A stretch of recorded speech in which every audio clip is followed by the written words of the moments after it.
Hit me. From Studio A in Arcata, behind the redwood curtain, it's time for... Succotash. Yes, Succotash, the comedy soundcast featuring snippets from comedy. Soundcasts. And also interviews with comedians, comedian soundcasters, and other showbiz folk.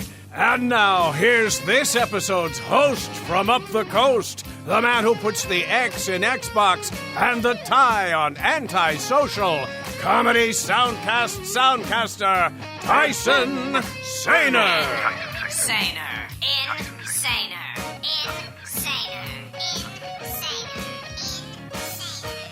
Thank you, Bill Haywatt. Saluton, estes me, Tyson Saner, welcoming you to Succotash, episode 347. I will be your host for the duration of this episode, as it is my turn to do so.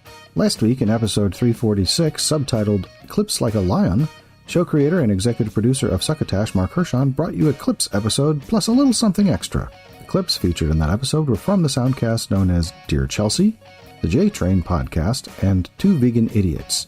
The aforementioned extra took the form of a contribution from comedian Dan St. Paul's Slices blog called Rebel Without a Phone. It was an entertaining episode that, if you were to want to listen to that as well, you absolutely could on this listening platform or on Apple and Google Podcasts, Spotify, Stitcher, SoundCloud, YouTube, Amazon Music, Audible, iHeartRadio, Podbay, Podchaser, and as always, on our home site at succotashshow.com. This is provided, of course, that you found us somewhere other than those previously mentioned platforms. This week, in episode 347, I have clips for you as well, and they are from the soundcasts How Did This Get Made?, Inside of You with Michael Rosenbaum, and Nooner Podcast. It's extremely likely that you will also be encountering a classic advertisement from our longtime fake sponsor, Henderson's Pants, somewhere later in the episode as well. I can't think of a single good reason to delay your listening enjoyment of what I have picked out for you, so let's go right ahead and get into the clippage. First up, How Did This Get Made? From Earwolf. Now, we've featured clips from How Did This Get Made in soundcasts featuring those involved with it several times over the last almost 12 years. The most recent time was actually not all that recent, though. In fact, it was way back at the end of December of 2021 in show 284, subtitled Clip the Halls, which is, of course, in our archive were you to want to hear that sooner than later. In case you hadn't heard any of those episodes, its show description says, Have you ever seen a movie so bad that it's amazing? Paul Scheer, June, Diane Raphael, and Jason Mantzoukas want to hear about it. We'll watch it with our funniest friends and report back to you with the results.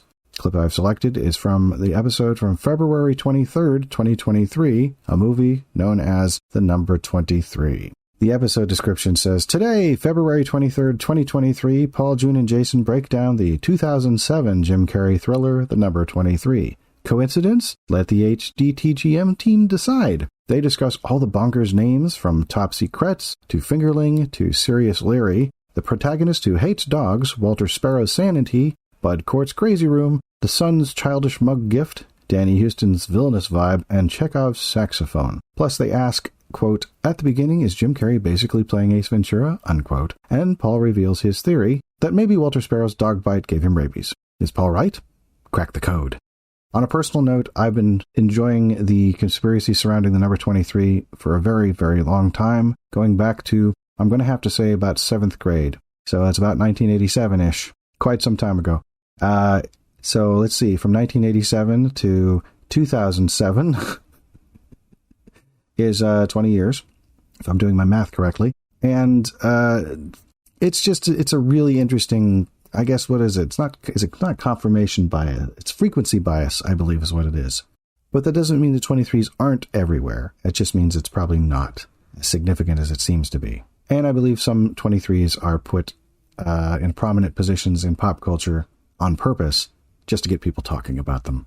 All right, enough from me. Here's the clip. What is Jim Carrey as a private investigator if he's meeting with suicidal people?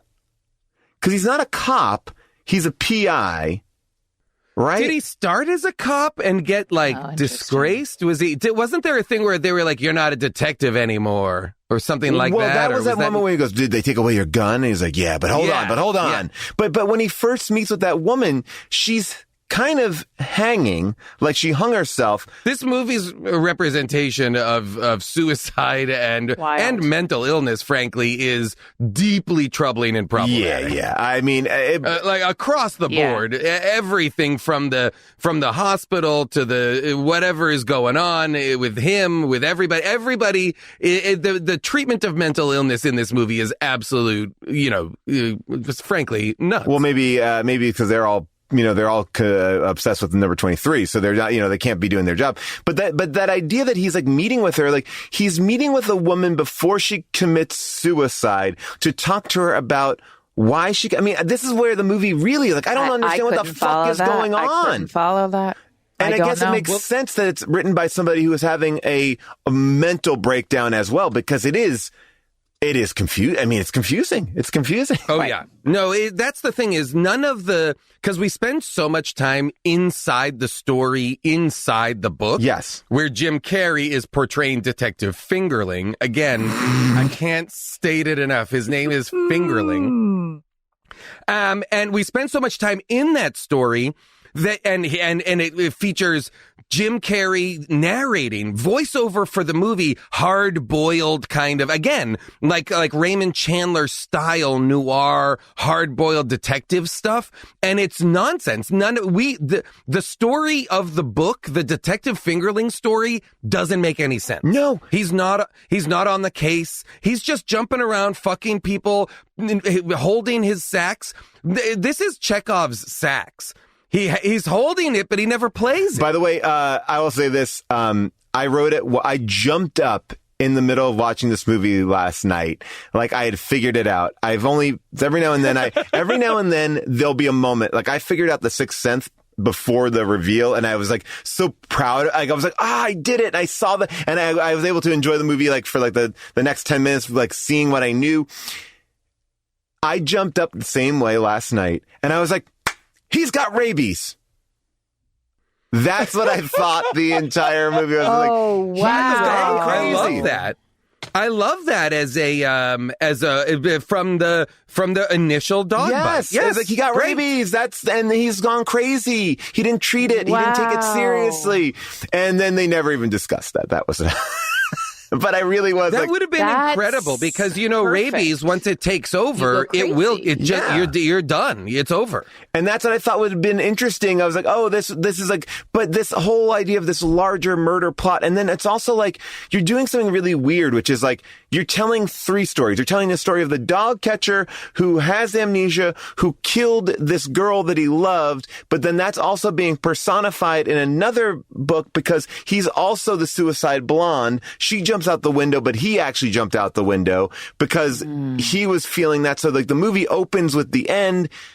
It's very like, and then when you try to connect the pieces, it doesn't make sense, nor do they even do like that Fight Club thing of like, oh, you see what you were missing. Nope. Right. Yeah, that's what they never filled in the blanks for you. They just, they just give you a couple of reveals that are just not satisfying. Like the other thing that's really unsatisfying is just the end of the movie. Like it should feel incredible when he gets to that room and is ripping the wallpaper off to discover that chapter 23 of the book is on the walls of the hotel.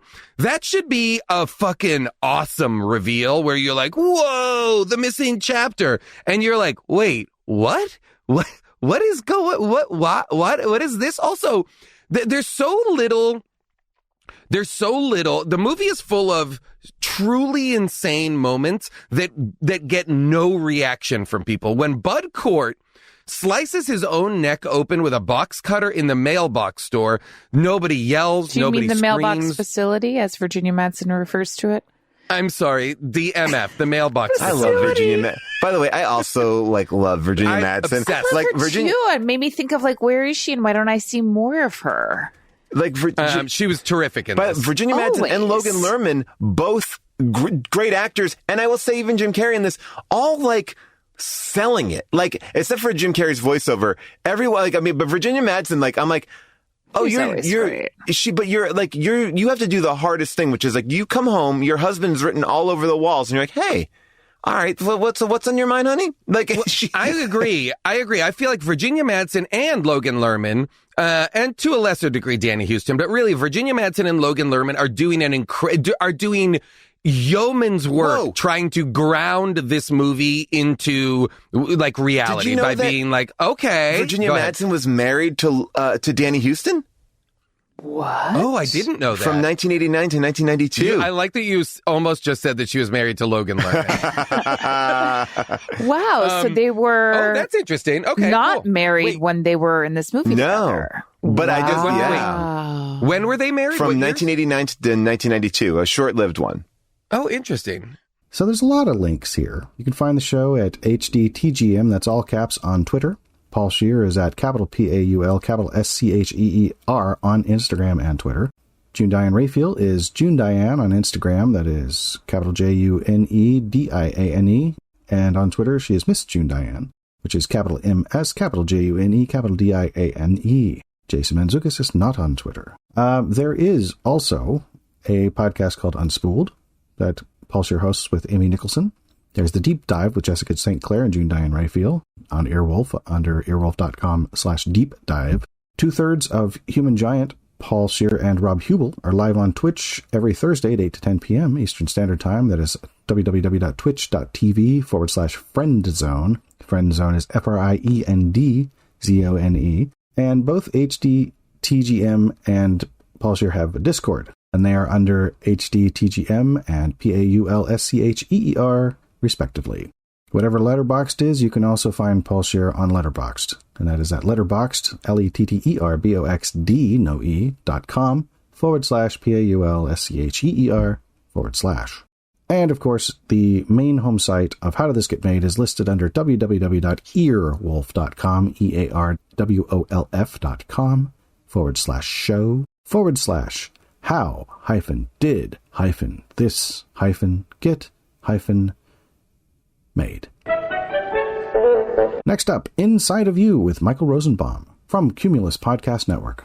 This soundcast has been featured once before, back in the end of February 2019 in episode 188, in which Mark Hershon hosted in my stead while I was quite busy navigating life with my, at the time, newborn son, Jareth.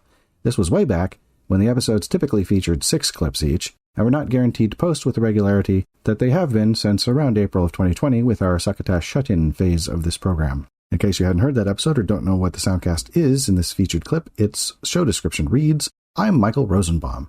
I've spent the better part of the last 2 decades in and out of film and television, mostly known for playing the bald dude on the show Smallville.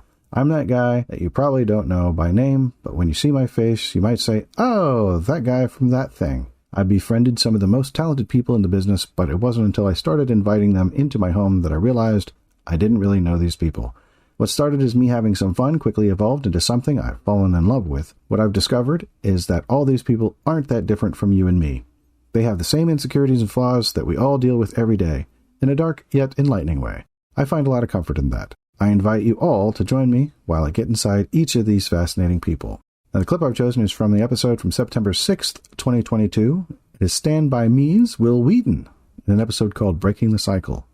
Its description says, Will Wheaton, of Stand By Me and Big Bang Theory, are the credits it lists, joins us this week to share his brave story of coming to grips with the trauma of his childhood, breaking the cycle so it doesn't carry on to future generations, and understanding that part of his healing process may lead to a lifetime split from his family. Will is an open book as he talks about problematic introductions to the world of child acting and how his career was propped up from parental projections onto him. We also get into his annotated look back into the past with Still Just a Geek, his amazement of being in Star Trek as a Trekkie, and how he manages his anxiety, depression, and PTSD. I have a friend who is a legitimate toured the world rock star, right? Frontman for a band, right? Like a groupie fucking dude, right? Like that's just like he has had that life.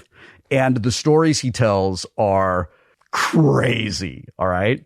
When I was young and I was famous, and I can remember now the occasional person kind of like really sort of throwing themselves at me, I never was receptive to that because I felt like that person doesn't see me. That person sees the thing from TV and the movies. Right. And I'm tired of being that thing. I don't want to be that thing. I'm that thing in my house. I'm that thing. Wow, you felt this at a young age. Oh, yeah, I was super aware of it. I was aware of it when we were doing Stand You were By Me. uncomfortable. Extremely uncomfortable. And I didn't like it. And I was like, you know what? I understand now, you know, I've been married for 25 years and it's great. And like my wife is my favorite person in the world. And we were talking the other day about how when we were younger, like we just weren't people who were kind of like, I don't know, sexually adventurous or like, you know, fooling around with tons of different people and stuff like that. And it turned out that we both came at that from a place of like, I just want someone to see me, right?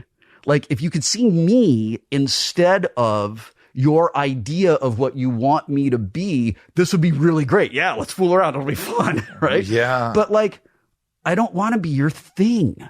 And that was how I felt for so much of my entire childhood. So when that was all I felt like, and I felt like the only way I mattered in my home, I knew I didn't matter to my dad. But I thought, really, was it with the, what did he say to you? What actions would he have that made you feel like that? It was relentless, nonstop, undercutting me, humiliating me, mocking me, teasing me until I would get upset and then laughing at me for getting upset. What would he tease you about? I mean, what wouldn't he tease me about? Was it a competitive thing? I think it may have been. I tried super hard to have honest, vulnerable conversations with both of my parents for years to understand where this all came from, in the hopes that maybe as a family, we could find a way to kind of work through all of this stuff. Yeah. My parents are both narcissists. They're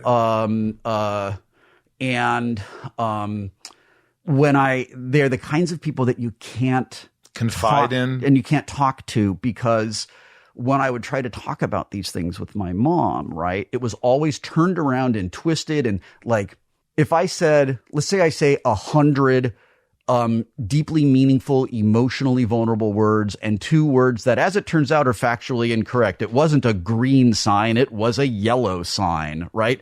All we talk about is the color of the sign, because if I don't remember the color of the sign, how do I possibly remember everything else? That was sort of how they were, right? So I have to write things down.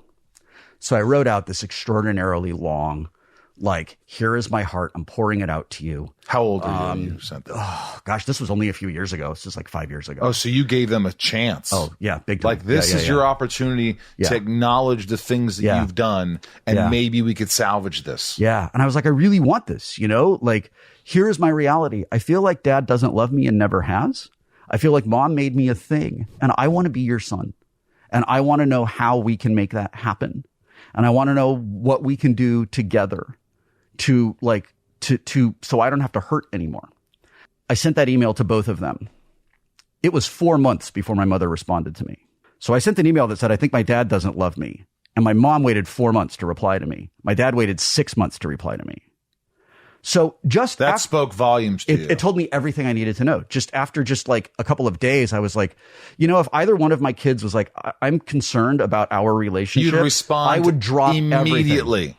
When my mom finally replied to me, it was classic her. It was this enormous list of all the things that were just so important. She didn't have time to talk to me. And what I'm supposed to do is feel guilty that I'm taking her away from like her horse, right? But what I'm reading is, here's all the things that are more important to me than you. The email from my dad, which I did not read, came with the following subject line. Your mother wants me to email you. Oh, okay, cool. So it's not, you don't want to, you don't care about this. It's not important. Your mother wants me to email you. And you just threw your heart out on the table with all these things. Yeah. And this is the response you got. Yeah. And what was your first feeling? I was really hurt. I was angry. I felt depressed. I have mental illness. I have depression and anxiety and PTSD. And I'm really aware of all of that. And like, I know how my brain interprets things in ways that that then turn around and express themselves in ways that are like sort of hurtful to me, you know? So like, I have to think about like, okay, I understand what's going on, and I'm not the person Dad said I was. So like, don't react to that invented reality from all the gaslighting and stuff, like know who you are and know what's going on. You can find the show on Twitter at Inside of You Pod. That is all lowercase INSIDEOFYOUPOD. Guest Will Wheaton can be found at all lowercase WILW. And the host Michael Rosenbaum can be found at MICHAELROSENBUM. The show's website is listed at insideofyoupodcast.com. That is www.insideofyoupodcast.com. Well, hello, friends. Bill Haywatt here. As the saying goes, fame is fleeting. But it doesn't have to be. When you become well known for wearing Henderson's spiffy new Hooray for Hollywood slacks, you'll be doing a star turn every time you hit the town in these ultra-modern, ultra-cool pants because they are custom-fitted, but not customized to your contours. Oh, my goodness, no. Hooray for Hollywood slacks, designed for both men and women, have been made to duplicate the look of some of the silver screen's most famous butts and groins. Imagine having your behind mistaken from behind for Cary Grant or Charlize Theron or the daring derriere of Scarlett Johansson or Bradley Cooper. Even the spectacular package of Milton Berle, Forrest Tucker, or John Hamm. It's a case of mistaken identity that you'll be happy to have. Not to mention that now, as you bump and grind your way down the street, it will be like being on your very own personal Walk of Fame. Originally designed for Shia LaBeouf, most residents of Reseda and the Beverly Hills Police Stalkers Task Force, Henderson's Hooray for Hollywood pants are available wherever the beautiful people are afraid to shop. Plus in Kardashian sizes by special order only. That's Henderson's, makers of fine leggings and butt huggers since 1867. And now back to Succotash. And thank you again, Bill Haywatt. Finally tonight, Nooner from Smodcast Network. Its show description says, podcast by Nooner. That is really all it says. So here's my bit. Really, what can be said about Nooner Podcast that hasn't already been? The show started with Dan Etheridge and Marty Yu hosting from Kevin Smith's living room way back in 2011 with their first guest, Martin Starr. It's a soundcast that is almost as old as the one you're currently listening to. Since it started, the show has had some lineup changes whose personalities include, but are not limited to, Stephen Kruger, Bill Watterson, Emily O'Hara? I don't know, and it's extremely difficult to find information, but I did not hallucinate her. She exists. Giselle Nett, John Piercello, Cassandra Cardenas, and John Sylvain. These are the most frequent co-hosts. Other folks who co-hosted more than once, and may I remind you that I'm going from memory, include Scott Marvel Cassidy and Vivian Martinez. I have been listening to and contributing to the show in some way or another since the beginning, including music and live tumblering, which becomes harder to explain as time goes by. They are a very nice group of people who have been very, very morally and creatively supportive of me over the years. So featuring them occasionally in place of perhaps a soundcast that I've never heard before seems reasonable to me. The clip I've selected is from a show from January 31st in 2023, episode 346. Interesting, because we're at 347 now, and we might actually pass them at some point. Anyway, the episode is called Babylon is the Worst First Date. The episode description says Marty and John talk nonsense, but just fast forward to hear the funny Merp is minor internet radio personality, Cassandra, talk about why weddings are bullshit and why Babylon is like disappointing sex. And then let us know what you think at noonerpodcast@gmail.com. Elvis? Did anyone see Elvis? No. I saw the trailer, and I saw Tom Hanks's accent in the trailer, and I decided that I would just listen to Sylvano Elvis music instead. Pass, yeah. Everyone said that it was bad, and then all of a sudden the award seasons came out. I think people actually started to watch it, and they're like, oh, that was actually not bad. Like they just... Well, I think it's bad for a Baz Luhrmann film that was about Elvis. But like, it got smeared like immediately out the gate, and so I don't know anyone who's seen it, and now everyone is starting to see it because it's being nominated for stuff, and people are like, oh, that wasn't that bad. I don't know why everyone was saying how bad it was. And so I was like, okay, shit, do I need to watch this? But then I see how they're all so fucking long. These I know producers, they're getting empowered to make movies that are too long. I watched another long one, but I won't talk about it right now because we're doing this. And it was widely considered snubbed by the Oscars. Okay, you got to mention it. What is it? Babylon. Fuck that. No, I got no time. That shit was 3 hours and 9. Can I spoil it? Please. Yeah. Okay, this isn't like a major spoiler, but the Damien Chazelle film with the Australian lady, Margot Robbie and Leo DiCaprio. Yeah, and so don't want to hear about it. Brad Pitt. Oh my God, duh. Sorry, Brad Pitt. She's about to spoil it, so go ahead. Well, it's not okay. Whatever. So it's about the silent film era, and then like the transition to talkies and whatever. So here's the deal. It was really fun, and it was very like I really enjoyed it. But shit was 3 hours and 9 minutes. I have a tiny bladder. Well, I watched the screener. You think I'm going to see that in the theaters? All right. Hardly. But and now it's streaming, so you can watch it at home. But the film ends, and I don't know if this is like a normal Damien Chazelle thing. I didn't see La La Land or any of his other stuff, but like the film ends with this like 7-minute like recap of the film that we just watched. So can I just watch that? No. Damn it. No. I mean, you can, but like, and it's like all these vibrant colors and all this kind of stuff.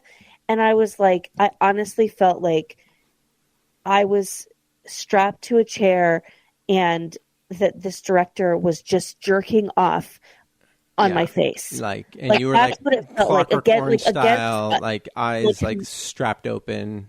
No consent. How dare you? We just watched this movie, and you're making me sit here for this like 6 or 7 minute fucking film school ass ending where you recap the movie, like as if this character's about to die or something. His life is flat, but he doesn't. Oh my God. I was like fuming. I was like, why did you take that movie that I actually like was enjoying and wasn't even really feeling that it was that long? And then all of a sudden you give me this and you just fuck me. You just fuck me. And I'm like, it made me so mad. So you're saying that the movie isn't really, it's not too long until after 2 hours and 57 minutes. And then it's totally fine. And then the last 7 minutes make it way too long. Yes. Yeah. Okay. That's fine. And that's fair. That's the thing. It's totally fair. That is the thing. It's the feeling of being on a great date, and it's funny, and like conversations flowing, and it's so great. And you're like, I think I'm going to go home with this person. Like everything is cool. And then like, and you're going home with them and you're kissing and it's exciting. And then you look down and he's wearing jorts. No, it gets better. It gets better. You start having sex and everything is oh my fine. God, we've gone that far. Okay. But then,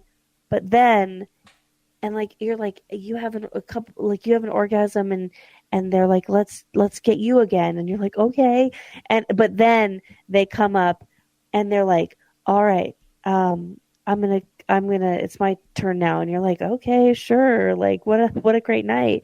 And he goes, will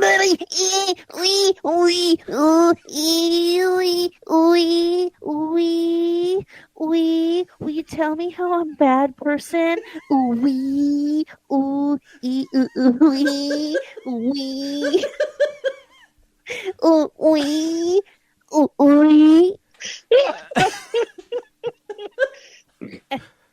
And then in the morning, I have an early morning. He gives you Costco raisin bread.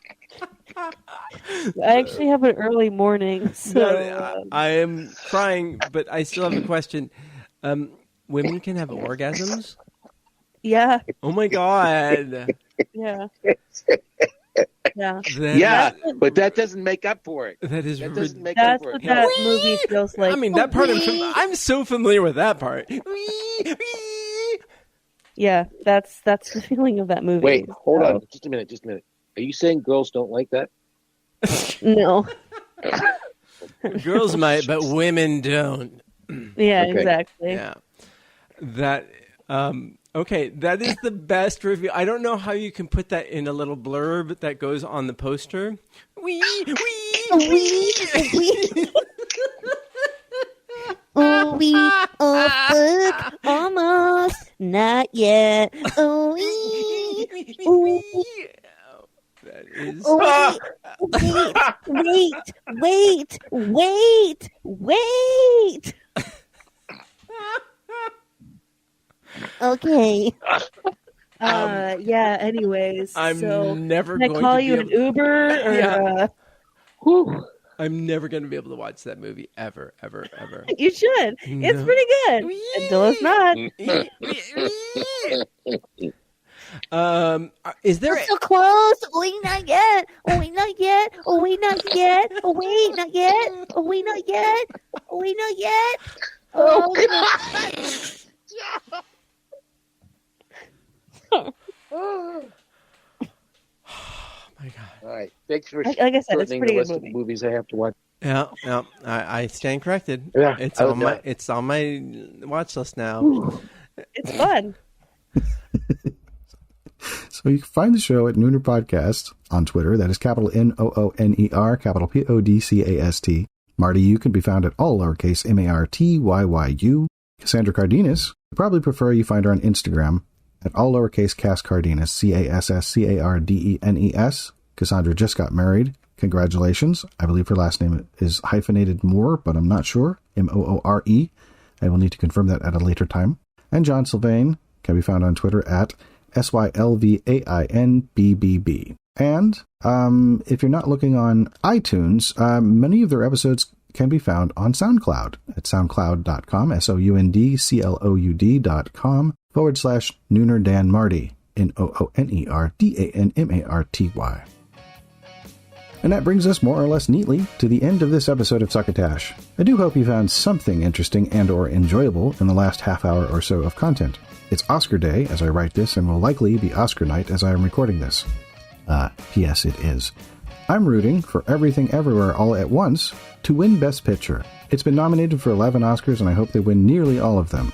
I say nearly because one of the categories they've been nominated for is Best Song, and although I'm sure that the Sun Lux Mitski David Byrne song This Is a Life from E2A2O is perfectly fine, Natu Natu from RRR is also nominated, and that song is awesome. To be fair, I haven't listened to This Is Life that closely. Certainly not to the degree that I've heard Natu Natu. Okay, I'll be right back. I'm going to give the E2A2O song a closer listen. Okay, I've listened to it closely. I absolutely grok it, but I still really want Natu Natu to win. At the very least, I hope to enjoy seeing the Oscar performance of Natu Natu later on YouTube. Assuming that there is an Oscar performance of Natu Natu planned, and why wouldn't there be? As I mentioned before, it is awesome. And so are you, for listening. The next episode will be hosted by Mark Hershon, and it will most likely be numbered 348. We are sailing along to our 12-year anniversary of this show, and we'll see you when we get there one way or the other. Thank you for listening, be decent to each other, and should you be out there in the world with thoughts about anything you heard in this episode, and you feel any reason to share that information with other people, we'd appreciate that a great deal. It's what we mean when we ask you to please pass the succotash. You've been listening to Succotash, the comedy soundcast, with your host, Tyson Saner. Brought to you by Henderson's Pants and... Imagine your company's name right here. Rate us and review us at Apple and Google Podcasts. Find us on the web at succotashshow.com, on Stitcher, on iHeartRadio, on YouTube, on SoundCloud, and wherever fine soundcasts are streamed and or downloaded. Follow us on Twitter and Instagram at Succotash Show.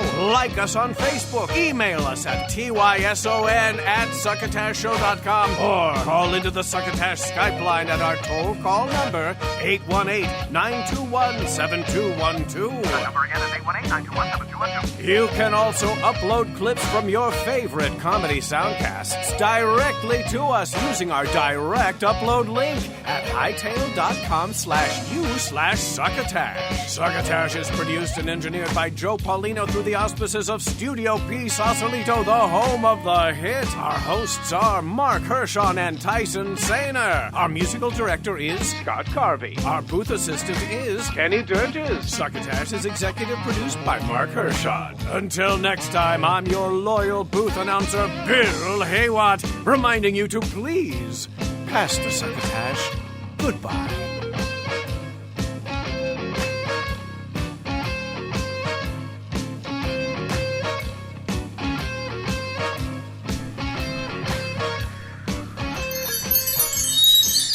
This has been a Succotash Patch production.